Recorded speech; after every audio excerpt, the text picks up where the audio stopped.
Je vous propose un petit verre de vin pour détendre l'atmosphère. Du vin en cubi, vous voyez, celui qui est conditionné dans une poche étanche de 2 à 5 litres, le tout placé dans une boîte en carton. Ces cubis, ils font de plus en plus d'ombre à la bonne vieille bouteille, car ils s'élargissent au vin haut de gamme. D'ailleurs, en grande surface, désormais, plus d'1 litre de vin sur 3 se vend en cubi ou, si vous préférez, en bib, bag in box. Nathalie Massard.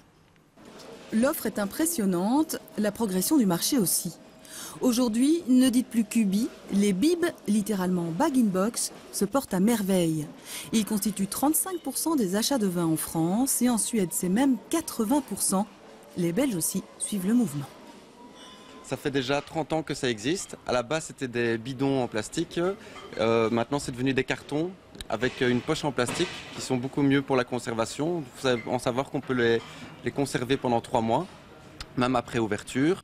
On a un peu toutes les régions, de tout pays aussi confondus, de l'Italie, de l'Australien, de l'Afrique du Sud, un peu de tout.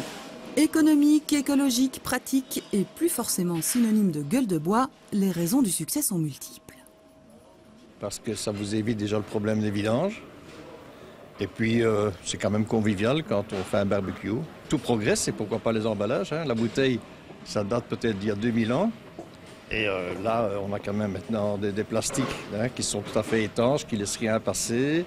Le fait de ne pas avoir d'air dans la bouteille, c'est le principe même du cubi. Donc, c'est bien inventé, c'est bien pensé. Un bon vin, bien sûr en bouteille, mais pour du vin d'usage courant, le cubi me convient très bien.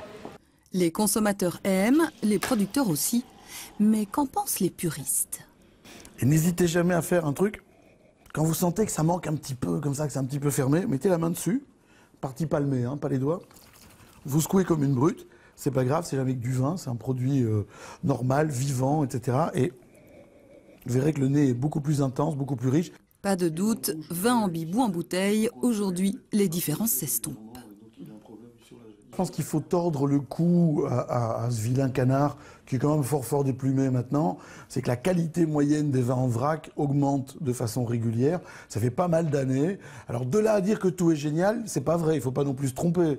Mais voilà, ça rentre dans une consommation différente. Consommation nomade, décomplexée et pourquoi pas avec des vins haut de gamme. Un Français a lancé le concept, un Belge a suivi. Dans ce magasin, 25 à 30 références de bons vins, tous habillés de la même boîte. La différence par rapport à un bib qu'on va trouver, on va dire, en grande distribution, c'est que c'est du vin de vigneron qui ne vient pas de coopérative. C'est un vin qui a été sélectionné sur des critères de qualité, c'est-à-dire biodynamie ou biologique, ou en tout cas agriculture raisonnée, c'est-à-dire peu de produits chimiques au sol. Un concept novateur pour une formule en constante évolution. Le vin était en tonneau, était en amphore, la bouteille en verre n'existe pas depuis aussi longtemps que ça. Le bib, c'est l'évolution normale du contenant. Pas sûr tout de même que les grands châteaux ou les consommateurs les plus délicats soient prêts à franchir le pas.